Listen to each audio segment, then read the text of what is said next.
16, Ça, 17, 18, 19, merci. 20, 21, 22, 23. Voilà. Donc, comme le conseil a été élu,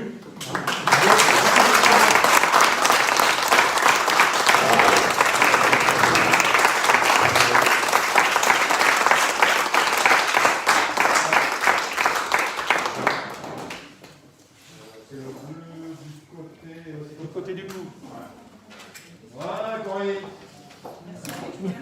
Bah non, félicitations.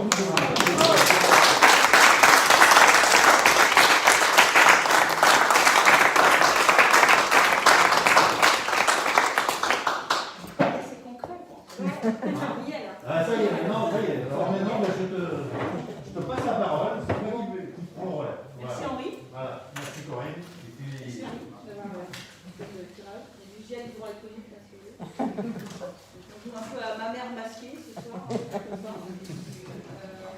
Je vais peut-être l'enlever. Juste le temps que ça me gêne un peu. Je vais en remettre un autre parce que ça paraît dessus. Ce sont les masques d'ALM. non, j'ai toujours le lien. C'est jamais. Ah. Ça marche quand même. Donc bah, moi aussi j'ai préparé quelque chose quand même. Il fallait. Donc mesdames et messieurs les conseillers, monsieur Verneau en tant qu'ex-maire, voilà, c'est officiel maintenant. Madame la directrice générale des services, mesdames les représentantes de la presse, l'émotion que je ressens, c'est une émotion collective, car nous vivons un moment fort, un moment singulier. Le Covid-19 nous impose tant de choses et nous prive de beaucoup d'autres, comme celui de partager ce moment avec tous les Lambertois ou avec nos familles, grande absente de cette soirée. Je remercie les Lambertois qui se sont déplacés le 15 mars dernier, malgré les conditions. Nous savons que le taux de participation à cette élection n'est pas représentatif de ce qu'il est habituellement. Il est donc, on espère que plus aucune élection se passera dans ces conditions. C'est pas très démocratique, dirons-nous.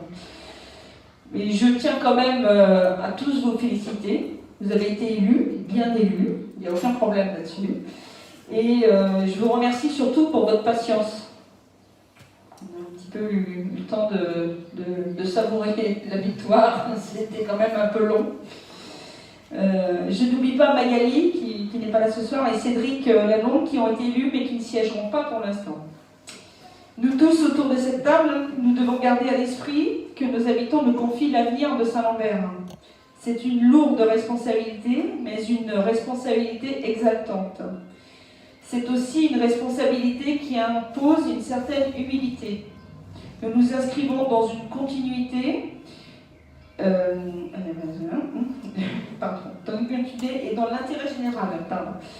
Nous apporterons notre pierre à l'édifice, comme d'autres l'ont fait avant nous et comme d'autres le feront après. Justement, à propos de Pierre, je voudrais vous dire quelques mots pour Pierre, mais qui est maire depuis 2001, comme l'a rappelé Henri. Donc après 19 ans et 2 mois et demi, t'as dit 2 mois, j'ai dit 2 mois et demi, de dévouement sans faille au service de notre commune, Pierre, tu aurais mérité une fin de mandat plus paisible.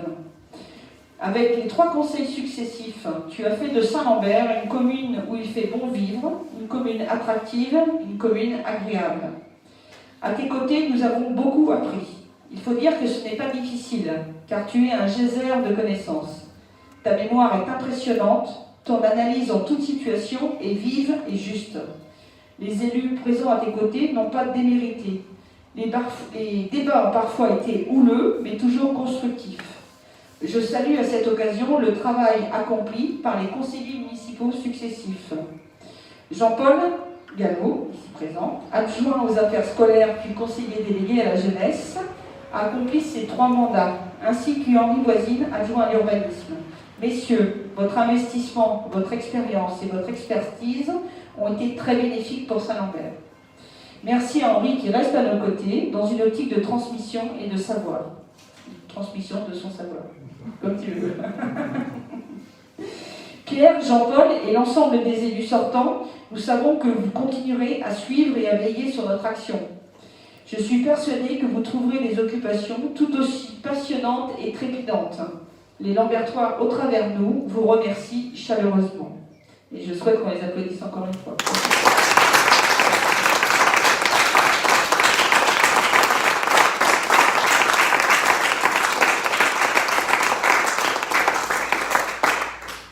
Je voudrais adresser un message aux agents municipaux. Je sais que nous pourrons compter sur leur dévouement et sur leur professionnalisme et sur leur expérience. Avec toute mon équipe, nous sommes heureux et fiers de pouvoir travailler avec leur concours, à leur côté, dans le respect des prérogatives et des compétences de chacun. Je vous demanderai de mémoire transmettre. Je tiens également à remercier les Lambertois qui ont fait preuve de civisme et de générosité ces dernières semaines, en prenant soin les uns des autres. Le service d'entraide a permis et permet toujours aux plus fragiles de ne pas s'exposer à cette maladie. Les petites mains lambertoises ont découpé et fabriqué quelques 1500 masques en tissu, pendant que d'autres ont réalisé des visières de protection. Bref, tout le monde a mis la main à la pâte. Nous ne sommes pas au bout de cette pandémie, mais il nous faudra conserver cet élan de solidarité et le cultiver. Maintenant, place à cette nouvelle équipe, alliant expérience et jeunesse, qui saura, j'en suis certaine, relever les nouveaux défis qui se présenteront à nous ces 6 prochaines années, pour construire l'avenir des Lambertois. Ensemble, donc, vers demain. C'était notre nom de liste. Je vous remercie de la confiance que vous m'accordez. Grand merci à tous et poursuivons notre conseil, car un maire n'est rien sans ses adjoints et l'ensemble des conseillers, bien sûr. Merci à vous.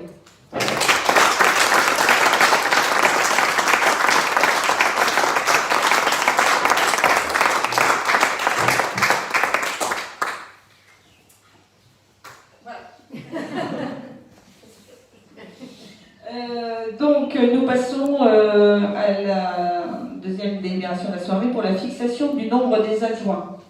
Donc, selon l'article L2122-1 et L2122-2 du Code général des collectivités territoriales, permettant aux conseillers municipaux de déterminer librement le nombre des adjoints au maire sans que ce nombre puisse dépasser 30% des effectifs de l'effectif légal du conseil municipal. Considérant que l'effectif légal du conseil municipal de Saint-Lambert étant de 23 sièges, le nombre d'adjoints au maire ne peut dépasser 6.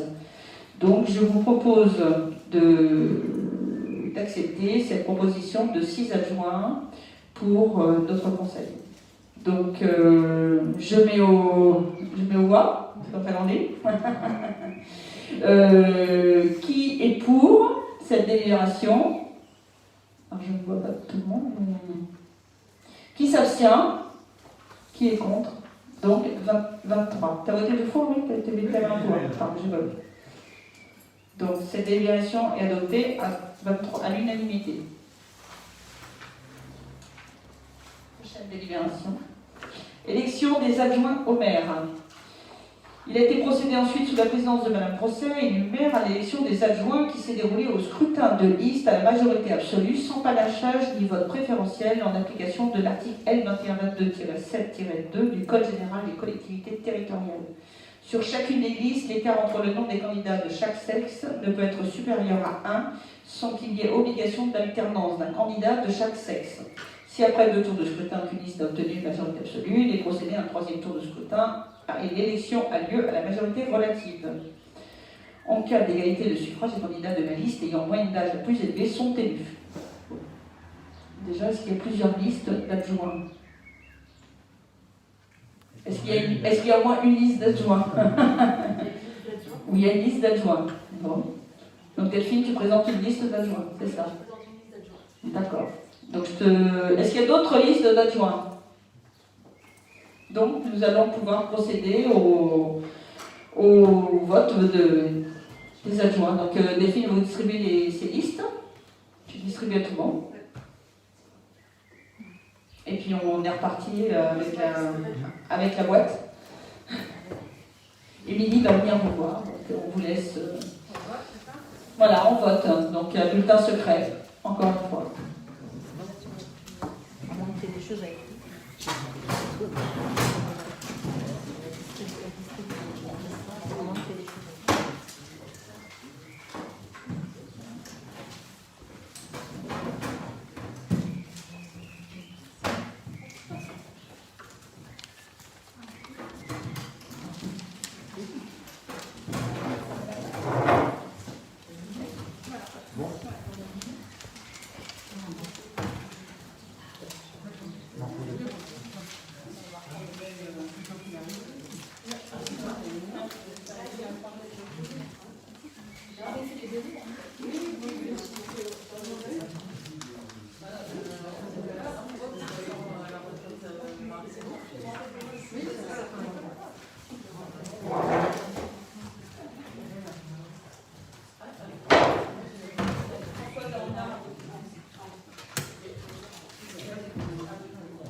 Non, mais on l'avait compris.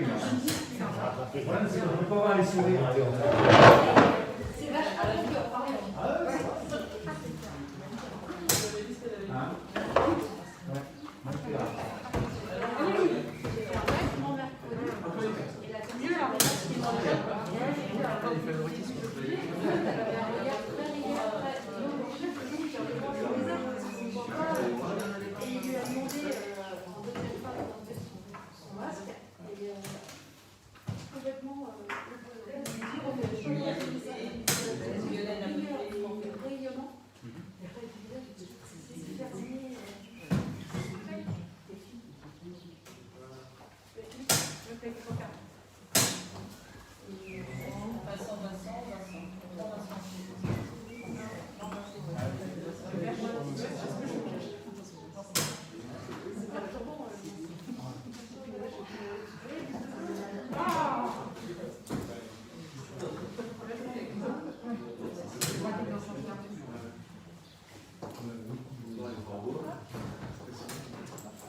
Delphine. Liste des filles. Liste Delphine. Liste Delphine.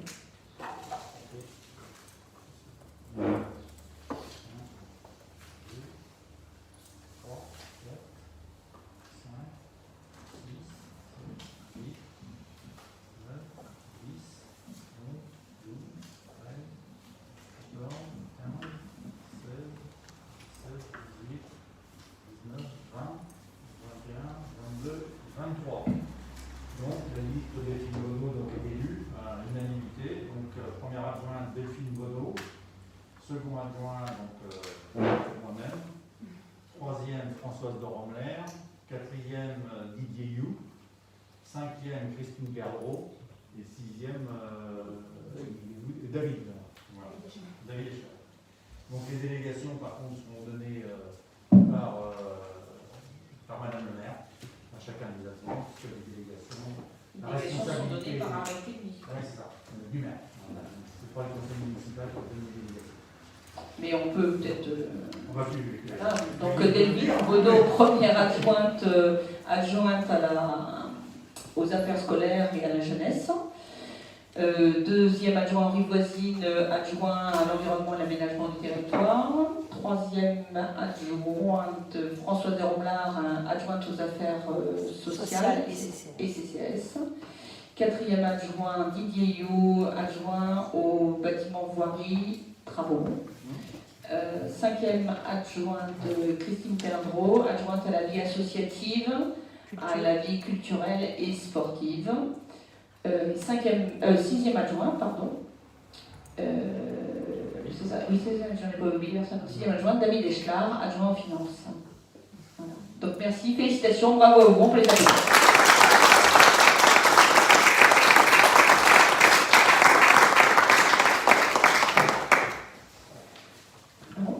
Alors, nous allons maintenant fixer le nombre de conseillers délégués. Afin de couvrir un peu tous les champs d'action de la mairie, on a besoin aussi, et c'est une souplesse qu'on s'accorde, de prendre des conseillers délégués qui auront en charge une mission. Donc, nous avons, donc leur délégation sera définie par arrêté du maire également. Et je vous propose de créer 4 postes de conseillers délégués. Donc, je vais vous demander de bien vouloir accepter, enfin de savoir si vous êtes d'accord pour qu'on crée 4 postes de conseillers délégués. Donc, je mets aux voix. Est-ce qu'il y a des questions? Non, il n'y a pas de questions. Il y a des questions, peut-être? Vous me dites, vous m'arrêtez parce que donc, je mets aux voix. Qui est pour la création de 4 postes de conseillers délégués? Qui est contre? Et qui s'abstient? Voilà, donc 23. 23 pour.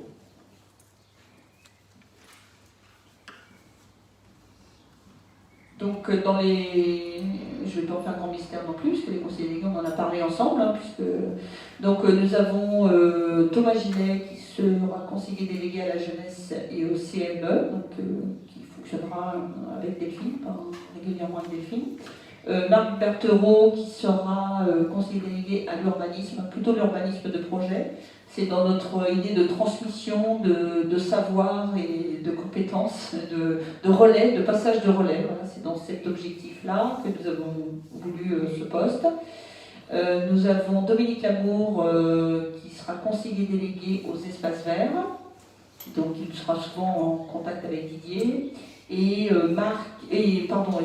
Jean-Marie Beaumont qui sera conseiller délégué à la communication et je vais dire aux relations extérieures.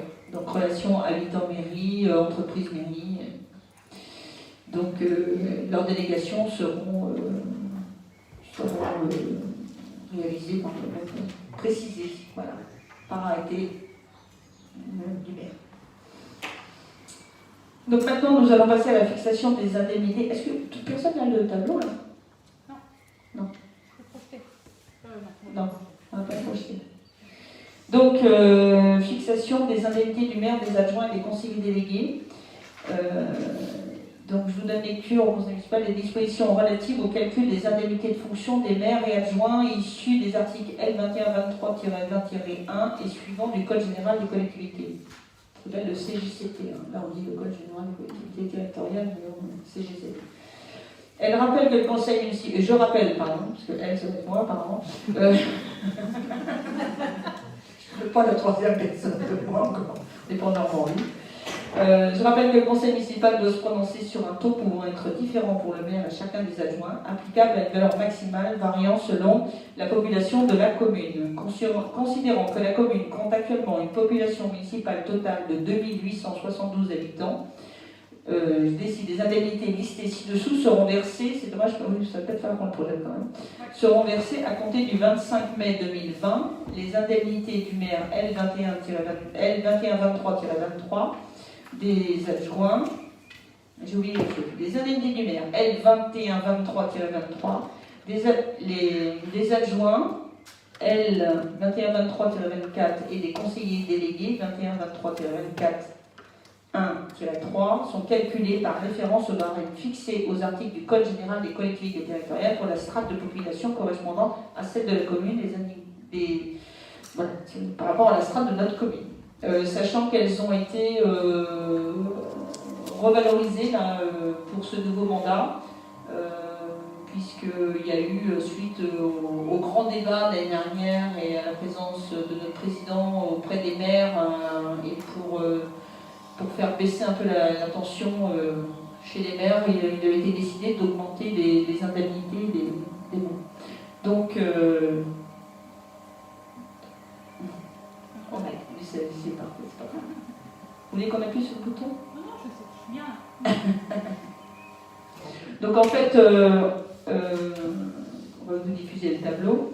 Il y a une indemnité maximum qui prévaut pour le maire et pour les adjoints. Une indemnité, on ne peut pas aller au-delà, évidemment, c'est le maximum, mais par contre, on peut la mettre, enfin, elle peut être inférieure, ce qui permet de dégager aussi, soit de ne pas tout verser, et puis là, comme nous attribuons 4 postes de conseillers délégués, ça permettra de défrayer les conseillers délégués pour les missions qu'ils accomplissent pour la commune.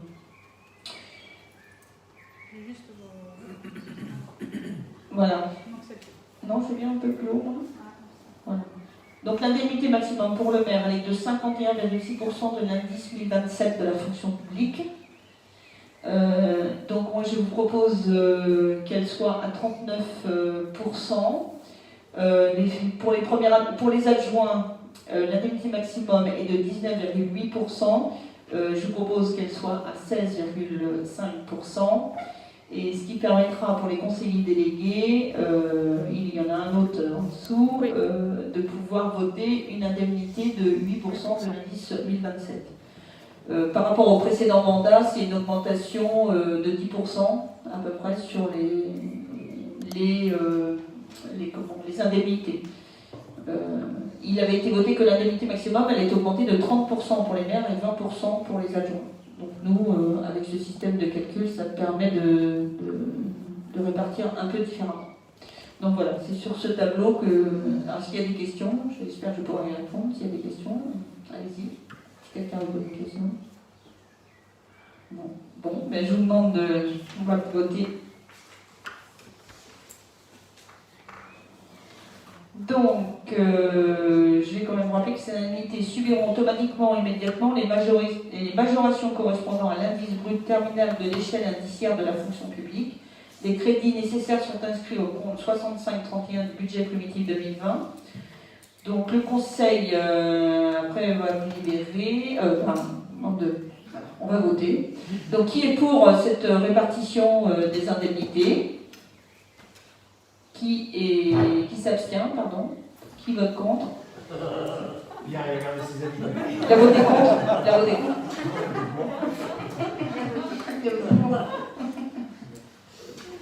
Donc 23 voix pour.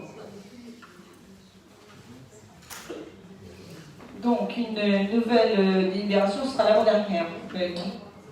Donc délégation de fonction, la délégation d'attribution du conseil municipal au maire. En fait, c'est ce que vous allez, c'est ce que je vais pouvoir, c'est ce que vous allez me donner comme délégation, ce que j'aurai le droit de faire. Et puis, ce que je fais, je vous en rendrai compte à chaque conseil. Tu as le droit de faire au nom du conseil. Au nom du conseil, bien sûr. Au nom du conseil. Le reste, Moi, ça prend 3. Ah oui, oui, j'espère. Alors, vu l'article 21-22-2 du Code général des collectivités territoriales, permettant au conseil municipal de déléguer au maire un certain nombre de ses compétences, considérant l'utilité de ces délégations pour gérer plus efficacement et plus rapidement les affaires communales et éviter la surcharge des ordres du jour des séances de conseil municipal. Le conseil municipal, après en avoir délibéré, décide de déléguer à Madame la maire, pour la durée du mandat, les pouvoirs suivants. Arrêter et modifier l'affectation des propriétés communales utilisées par les services publics municipaux et procéder à tous les actes de délimitation des propriétés communales. Donc c'est ce qui concerne le bornage des propriétés. Article 2, deuxièmement, fixer les tarifs des droits de voirie, de stationnement. On n'a pas encore de tarifs de stationnement. Ça ne viendra pas non plus sur ce mandat-là, on va attendre un peu encore, je pense. Le dépôt temporaire sur les voies et autres lieux publics. Et d'une manière générale, les droits prévus au profit de la commune qui n'ont pas un caractère fiscal. Ces droits et tarifs pouvant, le cas échéant, faire l'objet des modulations résultant de l'utilisation de procédures dématérialisées. Le tarif de la photocopie rentre dans cette mesure-là. Par exemple, un exemple. J'espère que j'ai... Oui, c'est ça. Troisièmement, procéder, après avis conforme de la Commission des finances, à la réalisation des emprunts destinés au financement des investissements prévus par le budget et aux opérations financières utiles à la gestion des emprunts, y compris les opérations de couverture des risques de taux et de change, ainsi que de prendre des décisions mentionnées au 3 de l'article L 1618-2 et à l'article L 2122-5-1 sous réserve des dispositions de ce même article et de passer à cet effet les actes nécessaires. Donc ça c'est sous le contrôle de la Commission des finances. Quatrièmement, prendre toute décision concernant la préparation, la passation, l'exécution et le règlement des marchés et des accords cadres, ainsi que toute décision concernant leur avenant lorsque les crédits sont inscrits au budget. Cinquièmement, décider de la conclusion et de la révision du louage de choses pour une durée n'excédant pas ces 9 ans. Sixièmement, passer les contrats d'assurance et accepter les indemnités de sinistre y afférentes. Septièmement, créer, modifier ou supprimer les régies comptables nécessaires au fonctionnement des services municipaux. Huitièmement, prononcer la délivrance et la reprise des concessions dans les cimetières. Neuvièmement, accepter les dons, les legs, qui ne sont ni grevés des conditions de charge. Dixièmement, décider l'aliénation de gré de biens mobiliers jusqu'à 4000, je crois que c'est 4006, je crois que c'est 4006, non pas 4000, 4600 €. Fixer les rémunérations et régler les frais et honoraires des avocats, notaires, huissiers de justice et experts. Fixer dans les limites de l'estimation du domaine le montant des offres de la commune à notifier aux expropriés et répondre à leurs demandes. 13e, décider à la création de classes dans les établissements d'enseignement. 14e, fixer les reprises d'alignement en application du document d'urbanisme. 15e, exercer au nom de la commune les droits de préemption définis par le Code de l'urbanisme, que la commune en soit titulaire ou délégataire, déléguer l'exercice de ces droits à l'occasion de l'aliénation d'un bien selon les dispositions prévues à l'article L 211-2 et au premier alinéa de l'article L 213-3 de ce même code. Intenter au nom de la commune des actions en justice ou défendre la commune dans les actions intentées contre elle et transiger avec les tiers dans la limite de 1 000 €. Régler les conséquences dommageables des accidents dans lesquels sont impliqués c'est le 17e, pardon. Régler les conséquences dommageables des accidents dans lesquels sont impliqués les véhicules municipaux dans la limite de 7 600 €. 18e, donner en application de l'article L 324-1 du Code de l'urbanisme l'avis de la commune préalablement aux opérations menées par un établissement public foncier local. 19e, signer la convention prévue par l'avant-dernier alinéa de l'article L 311-4 du Code de l'urbanisme, précisant les conditions dans lesquelles un constructeur pratique au coût d'équipement d'une ZAC signer la convention prévue par le 3e alinéa de l'article L 332-11-2 du même code, dans sa rédaction antérieure à la loi N 2014-1655 du 29 décembre 2014 de finances rectificatives pour 2014. Vous arrivez toujours dessus, parce que là, précisons les conditions dans lesquelles un propriétaire peut verser la participation pour voirie et réseau. 20e, réaliser les lignes de trésorerie sur la base d'un montant maximum de 2 500 000 euros. 21e, exercer ou déléguer en application de l'article L214-1-1 du Code de l'urbanisme au nom de la commune le droit de préemption défini par l'article L214-1 du même code. 22e, exercer au nom de la commune le droit de priorité défini aux articles L241 et L243 du Code de l'urbanisme ou déléguer l'exercice de ce droit en application des mêmes articles. 23e, prendre les décisions mentionnées aux articles L523-4 et L523-5 du Code du patrimoine relatives à la réalisation de diagnostics archéologiques préventives prescrits pour les opérations d'aménagement et de travaux sur le territoire de la commune. 24e, autoriser au nom de la commune le renouvellement de l'adhésion aux associations dont elle est membre. 25e, exercer au nom de la commune le droit d'expropriation pour cause d'utilité publique prévu à l'article L151-37 du Code rural et de la pêche maritime en vue de l'exécution des travaux nécessaires à la constitution d'aires intermédiaires de stockage de bois dans les zones de montagne.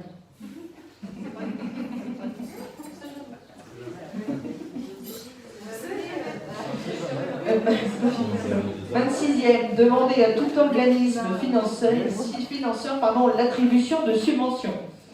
27e, procéder ou déposer des demandes d'autorisation d'urbanisme relatives à la démolition, à la transformation ou à l'édification des biens municipaux. 28e, exercer au nom de la commune le droit prévu au premier de l'article 10 de la loi 75-1351 du 31 décembre 1975 relative à la protection des occupants de locaux à usage d'habitation. Et 29e et dernier, ouvrir et organiser la participation du public par voie électronique prévue au premier de l'article L123-19 du Code de l'environnement. Conformément à la jurisprudence du Conseil d'État du 6 décembre 1989, les délégations citées aux 3, 4, 6, 8, 15, 16, 17 et 20 sont subdélégables aux adjoints et à certains fonctionnaires municipaux par arrêté du maire et sous sa responsabilité. Des questions?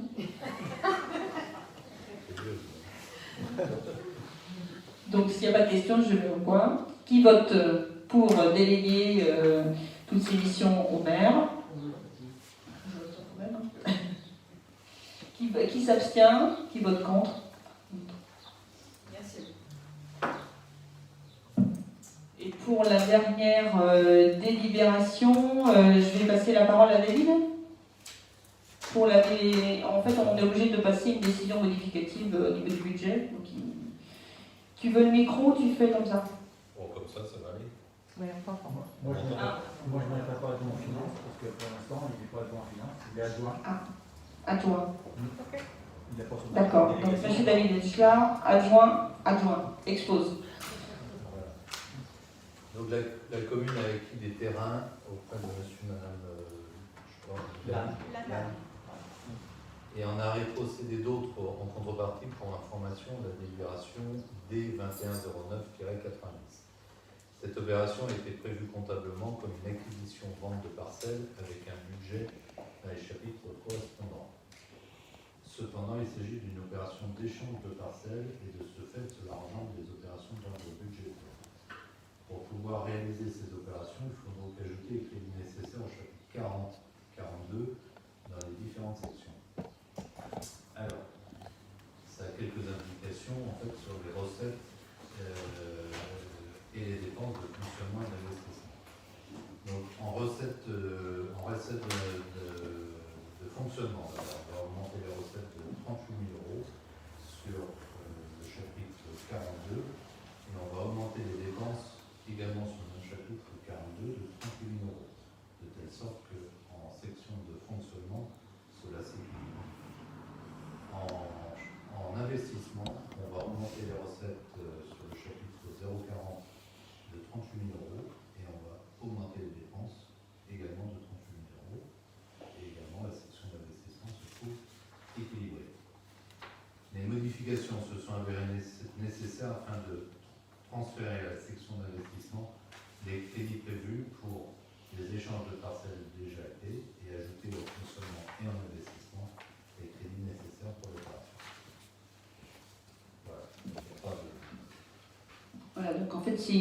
ça permet de pouvoir régler ce que l'on doit à monsieur et madame Lannes. Enfin, le problème, on a signé il y a déjà quelques temps.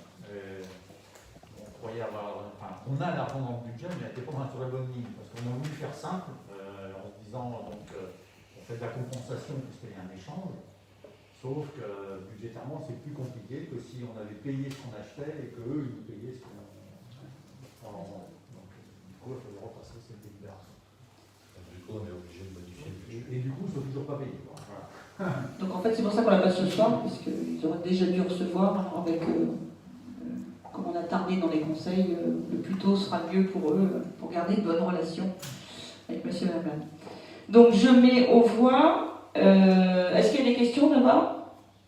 Bon, vous rassurez-vous, il y aura David nous préparera quelques commissions avec la commission finance où on expliquera le budget, le fonctionnement de la commune, tout ce qui vous sera expliqué, ça ne manquera pas.